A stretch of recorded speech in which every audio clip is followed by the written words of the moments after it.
Good day, brilliant people. Happy Sunday. Happy new upcoming week where the markets are giving us opportunities again. So let's dive into the economic news calendar to start with. Let's take a look what that kind of week we're looking to have, how to navigate it. I'm Ignas from Daily Pips Trading, coming back at you like we do every single week.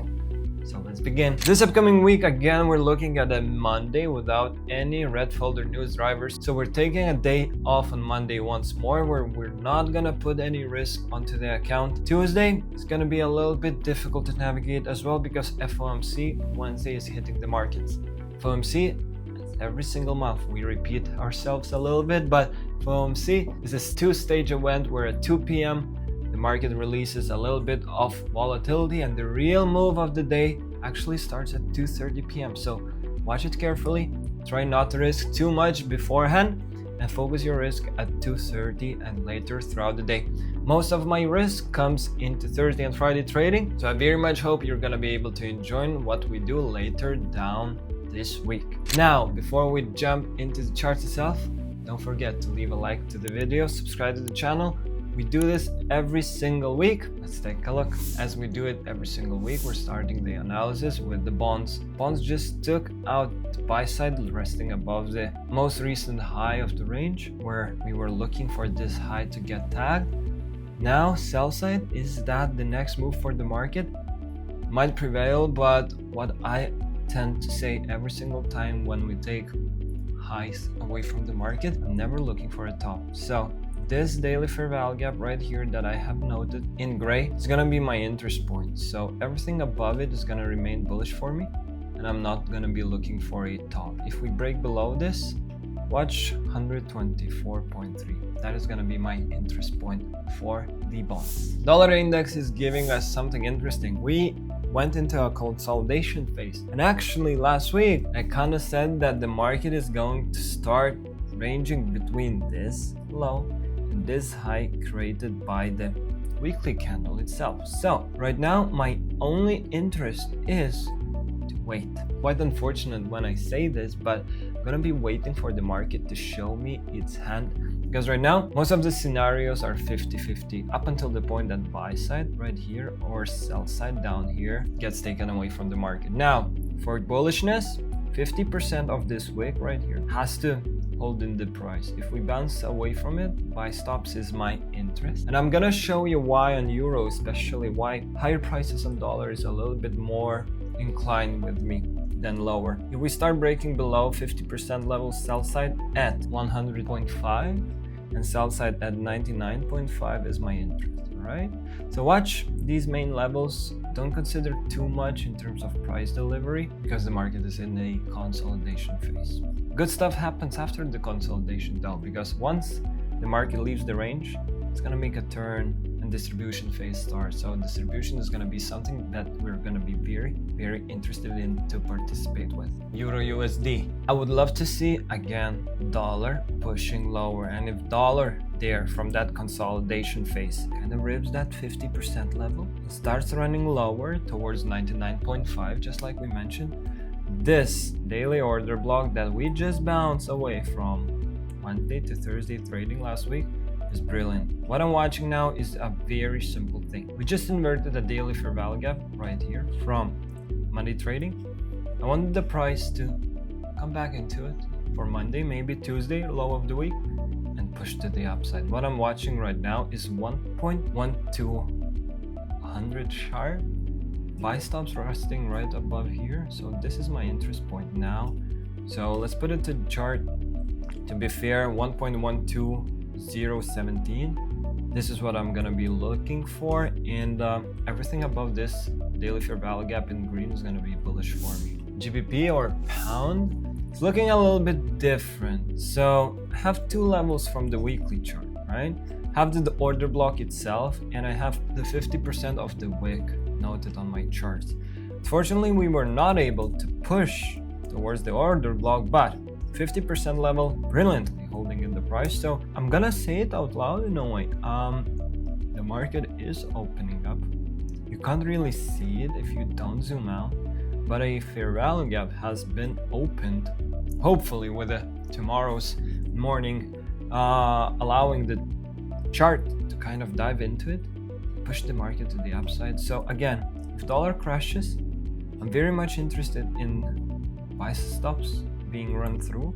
1.32665 is my interest, and so far pound is giving us perfect price action, inverting this daily level, pushing to the downside, finding support at the 50% level, push to the upside. Now another imbalance. Monday trading is going to be very important. If Monday does not manage to close below it, push to the upside. If we close below it, I'm looking for the order block to be attacked. It's going to be a very, very interesting week of trading for us. Futures contracts. Now here we're going to have to stop for a little bit because the futures contracts are in a quite interesting situation. This is the weekend, so the results are not in there, but Monday morning, be very, very careful. I'm gonna show you around why. So, talking about index futures, even though we're in a very nice situation where we're watching the chart, market is quite understandable, market is quite readable and predictable, we're in a dangerous situation because the September contract is coming to an end. And you have to realize the fact that this is going to be the third time of the year where I'm, at least personally, going to be struggling to predict the price. And it happens because we're rolling over into December. Right now, which is Sunday, noon here, Lithuania time, open interest and open volume is still higher on the September contract. Anything can happen tomorrow, anything can happen on Tuesday, but what I'm trying to say here is that as soon as the open interest, this column right here where my mouse is, goes towards December, the algo shifts its work.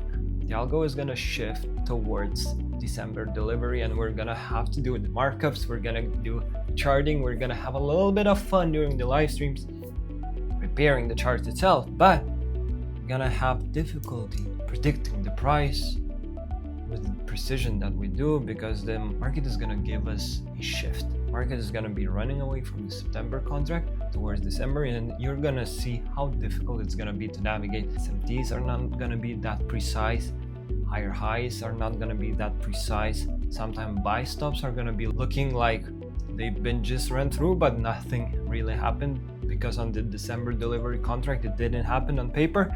So we're gonna have a difficult week this week, but once the open interest really leaves September, beautiful stuff happens once more. So let's dive into the charts once again.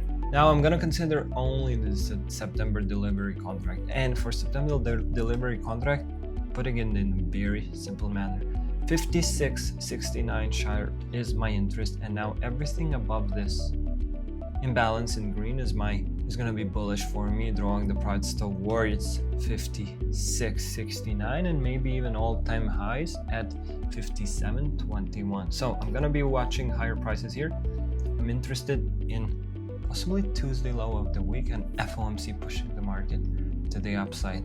Put this to your notes. We can go as low as here. This is a daily order block where the price might be able to accumulate and push to the upside later on throughout the week, but I'm not gonna be interested in any trading down below this. So last line of defense for me, 55.13 on ES. Nasdaq looks a little bit more interesting, to be fair, because it's a little bit more readable, a little bit more understandable. So again, just like with ES, I'm gonna be watching higher prices on Nasdaq, where I'm gonna be interested in the market to deliver 20,025 possibly. We've been calling for higher prices throughout the week. We got that. We've been delivered everything that we really wanted. So a little bit of retracement is a possibility. Down into the exactly the same imbalance, just like we have on ES. And I'm gonna be watching this order block also. And I'm not gonna be interested in the market trading any lower than this. If we do, buy stops are not gonna be delivered for us. I'm not gonna be interested in that, and I'm gonna be watching that double bottom at 17,300 is my possible target. This is gonna be it from me. I opened up gold chart for you guys, and I'm really not gonna be interested in trading gold because gold is building up so much premium right now. But watch this. Simplify your trading, simplify the price delivery that you're trying to understand. Watch this imbalance and put it to your notes. Everything above it is going to be remaining bullish. If we crash below it, sell stops are resting down below here and here. We're never looking for a top, so don't yourself. Bitcoin, crypto, where we do most of our analysis is Bitcoin, and we're still in a ranging market. Yes, we're looking for higher price delivery, but just to show you the futures delivery contract itself on a weekly chart, I'm still torn apart. I can find a way of the market delivering both higher and lower prices, but for me, very simply, this is the low of the weekly imbalance itself, 53,140, right? 53,200 actually. Up until the point we're really close below it, I'm not interested in the market crashing here, so I'm gonna be watching 74,400s as buy stops resting above. But up until the point, I'm not really touching it, because look at this range that the market has created. Low of the range right here, high of the range right here. We're literally trading at an equilibrium. Volume balance that up here, bounce away from it to deliver lower, push through it to deliver higher afterwards. Anything can happen here, so I'm not gonna be interested in crypto nor gold. I'm gonna push majority of our interest to forex this week, which is great. So we're gonna be watching euro and pound delivering higher. With this in mind, I'm gonna wish you a very nice trading week. Stay safe, stay tuned for the updates, and I see you next time. Bye.